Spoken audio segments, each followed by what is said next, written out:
Raphaël Liogier, bienvenue au Franc-Tireur. Merci d'avoir accepté notre invitation. Vous avez écrit l'an passé le mythe de l'islamisation, essai sur une obsession collective. Vous ne trouvez pas que c'est un terme qui est galvaudé? Moi, je crois surtout que le terme qui est galvaudé, c'est le terme islam. Et au-delà du terme islam, le terme le plus galvaudé, c'est le terme islamisme. On a le sentiment aujourd'hui que l'ennemi fondamental, c'est l'islamisme, et on voit chez tout musulman un islamiste potentiel. Et ce qu'on entend par islamiste, c'est un djihadiste en puissance, quelqu'un qui en veut à la civilisation. C'est pour ça que moi, j'ai voulu employer ce terme d'islamisation, parce qu'au fond, la véritable peur, elle n'est pas liée à l'islam en tant que religion, et même à l'islamisme, qui est une doctrine spécifique, l'islamisme. L'islamisme, c'est l'islam politique qui apparaît aux alentours de la fin du XVIIIe, début du XIXe siècle. L'islamisation, ça se réfère à un processus. Quand on met islamisation, c'est un processus qui est irréversible, comme une marée, comme quelque chose de géophysique qui nous arriverait et contre lequel on ne peut rien faire. Là, vous dites que c'est un mythe, l'islamisation, que ça n'existe à peu près pas et que finalement, la société occidentale est complètement paranoïaque. Je peux pas croire que toute la société occidentale est complètement islamophobe ou paranoïaque. Il me semble que le Québec est une enclave en Amérique du Nord qui ressemble fortement à l'Europe de ce point de vue-là. Aux États-Unis, il y a de la phobie vis-à-vis de l'islam, mais on n'a pas cette espèce de sentiment de guerre culturelle générale. Et on ne l'a pas, à mon sens, dans l'ensemble du Canada non plus. On l'a en particulier au Québec, justement parce que le Québec est une société qui est dans une situation de fragilité identitaire en Amérique du Nord, et que cette fragilité identitaire, cette difficulté à se définir, engendre cette situation de paranoïa, c'est-à-dire le sentiment d'être encerclé. Et par excellence, le Québec est un pays où les gens ont le sentiment d'être encerclés. Et c'est pareil aujourd'hui, mais à l'échelle européenne, à l'échelle du continent européen. Ce n'est peut-être pas un hasard si les débats sur la laïcité aujourd'hui au Québec sont assez proches des débats sur la laïcité en France, c'est-à-dire qu'ils se répondent en quelque sorte en écho, parce qu'il y a la même difficulté identitaire. On n'a pas eu ce débat-là nulle part face à l'immigration vietnamienne, italienne, grecque. Au Québec, grec, italien, c'était sur la langue. Ils débarquaient au Québec dans les années 70, ils ne parlaient qu'anglais. On a eu un débat là-dessus, mais pas sur les valeurs. Il y a un choc de civilisation, il y a un choc des cultures face à ceux qui sont... On parle même pas d'une nationalité, ceux qui croient en l'islam et qui débarquent dans une société d'accueil en Occident. Je suis un défenseur des valeurs occidentales modernes, contrairement à ce qu'on pourrait imaginer. Mais je ne crois pas que la paranoïa soit de nature à nous aider. C'est-à-dire, je ne nie pas qu'il y ait des difficultés entre l'islam et la modernité. Je ne nie pas qu'il y ait du terrorisme islamique. Ce que je veux dire, c'est que pour pouvoir combattre un phénomène, quel qu'il soit, c'est comme un clinicien, c'est comme un médecin, il faut qu'il soit capable de cibler le phénomène pour pouvoir l'éliminer. Il y a combien de cultes, d'organismes, de coopératives, de musulmanes qui regroupent, qui revendiquent, qui font des demandes? C'est aussi un mythe? C'est un mythe, c'est très très faible. C'est un mythe. La caractéristique des organisations musulmanes en Europe au moins, c'est leur désorganisation. C'est-à-dire qu'elles sont pas capables de s'organiser de façon cohérente. Donc elles sont pas capables de revendiquer de façon cohérente. Elles ne sont même pas capables de descendre dans la rue en nombre pour pouvoir manifester et demander un certain nombre de choses. Et vous dites dans votre livre que finalement, il y a quoi, 90 mosquées en France? Et que les Français non, un peu plus, mais virent fous avec ces quelques mosquées. Il y a que 90 mosquées.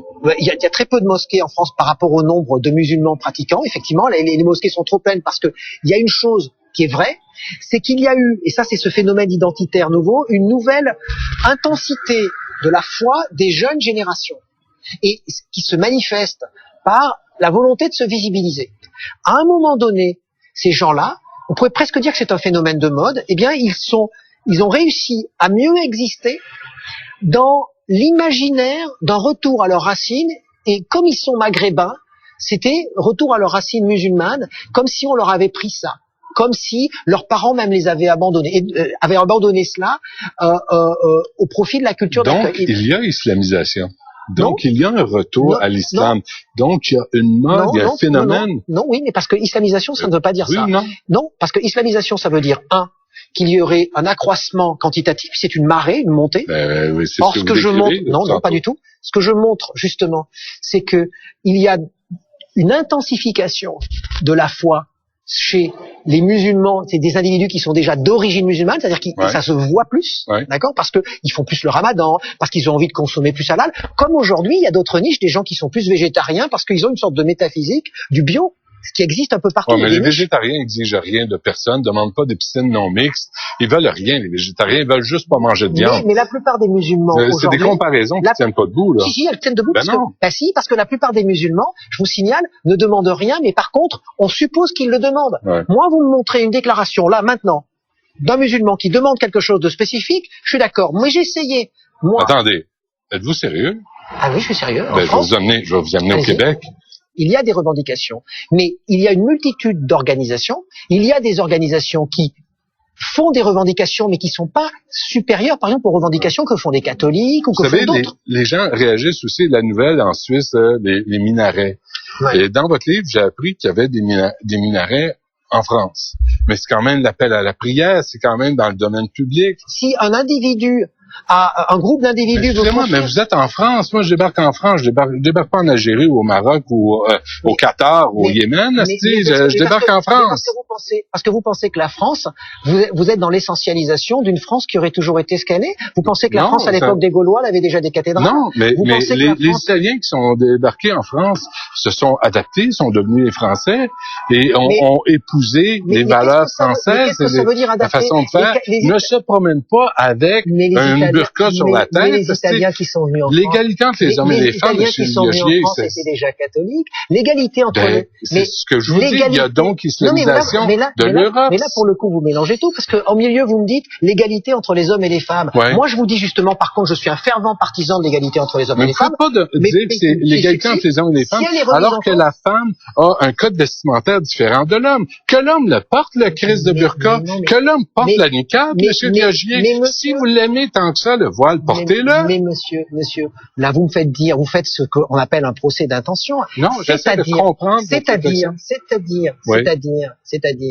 moi, ce qui m'intéresse, c'est de savoir lorsqu'une femme désire porter ce voile. Ensuite, je ne porte pas de jugement de valeur sur la désirabilité de porter ce voile. Mais monsieur Gagier, le voile intégral, la femme n'existe plus. Elle n'existe que pour les yeux de son mari, de son homme, de son bourreau. Écoutez, une femme qui est pas libre de sortir dans la rue à visage découvert, ça vous rend pas fou, ça? Juste cette question-là. Les catégories de femmes que vous avez, je prends première catégorie de femmes. Vous avez des femmes entre 25 et 30 ans, j'y suis pour rien. Moi, vous m'attaquez, moi, en tant que personne. Je vous attaque pas, je vous pose des questions. Répondez-moi pas comme un Québécois, on discute de votre livre, là. Non, mais moi, je vous dis directement. Les femmes, première catégorie de femmes, entre 25 et 30 ans. Il y en a 3 catégories, en gros. Entre 22, 23 et 30 ans. Alors, elles, c'est celles qui sont le plus fort en tête. Elles sont pas mariées. Elles sont en général en études supérieures, elles le font en général contre leur famille et contre leurs parents. En général, c'est une manière de dire fuck you. Et de dire fuck you, y compris aux hommes. C'est-à-dire, leur raisonnement est le suivant. Pourquoi est-ce que je serais un objet sexuel vis-à-vis des hommes, même dans la rue? Je me montre à qui je... Non, mais je vous dis, vous jugez immédiatement. Non, moi, je ne juge pas. Mais attendez, une femme qui se promène en chemise à manches courtes devient un objet sexuel, mais on est devenus des chiens en route. Vous n'avez pas compris ce que j'ai dit. J'ai dit que cette femme, elle désire faire ça parce qu'elle a ce préjugé-là. Moi, je lui donne le droit au préjugé. Elle a le préjugé que les hommes veulent tous la violer dès qu'on voit un morceau de peau. C'est une généralisation. Elle dit seulement, j'ai pas envie que les hommes me regardent et voient mon corps. Moi, je trouve ça pas terrible de mon point de vue, peut-être même mon point de vue égoïste en tant qu'homme. D'un autre côté, parce que j'estime qu'on est dans une société pluraliste, bien si elle a envie de le faire et s'il est prouvé que c'est vraiment parce qu'elle a envie et qu'elle n'est pas forcée, eh bien elle le fait. Mais comment le prouver? Eh bien la seule manière de le prouver, c'est pas en ayant des préjugés, pas en ayant des a priori, de son point de vue, en regardant ces femmes en disant elles sont forcément dominées, c'est forcément cette situation, mais c'est en faisant des enquêtes, de fond, c'est-à-dire des enquêtes où on reste pendant des mois et des mois en contact avec elle, que même si elle essayait de nous mentir, de nous dire des choses qui sont fausses et qu'elle subisse des pressions, on s'en rende compte. Et c'est ce que je comprends ça, M. Gagier, je comprends tout ça. Il reste, ce qui manque à ce que vous me décrivez, c'est l'avant-enquête, l'enfance de cette fille-là, l'adolescence de cette femme-là. Comment elle a été élevée? Quelle pression elle a eue ou non? En général, mais ça, on peut pas le savoir vraiment. Mais on peut connaître le contexte familial quand on fait des sciences sociales. C'est-à-dire qu'on observe le contexte familial aussi. Je vous dis, chez beaucoup de filles qui portent le voile intégral, elles sont d'origine algérienne dans des familles très sécularisées. Je vous donne un exemple, j'ai en tête la mère avocate et le père médecin généraliste, qui n'est pas spécialement croyant. Et elle dit fuck you à la société. Et à un moment donné, elle est avec ses amis, elle se met petit à petit à être de plus en plus proche d'un certain type d'islam, à lire des livres qui vont dans ce sens, etc. Et puis elle fait une sorte de, ce qu'on pourrait appeler une crise d'adolescence. Diriez-vous c'est la même démarche que la même adolescente qui se promène de façon provocante, qui se promène dans des vêtements ultra sexy, maquillés? C'est la même démarche d'après vous? Pas exactement la même, parce que c'est toute chose égale par ailleurs, mais c'est quelque chose qui est assez proche. En rébellion à la société. Exactement. Et donc ce que je voudrais quand même dire, c'est que l'on soit d'accord ou pas, que l'on trouve soit horrible ou pas, et puis moi je trouve pas ça spécialement désirable, je trouve pas ça terrible. C'est seulement parce que je estime pas apte à juger du désir de quelqu'un qu'il fait à un moment donné, justement dans sa crise d'adolescence et autres.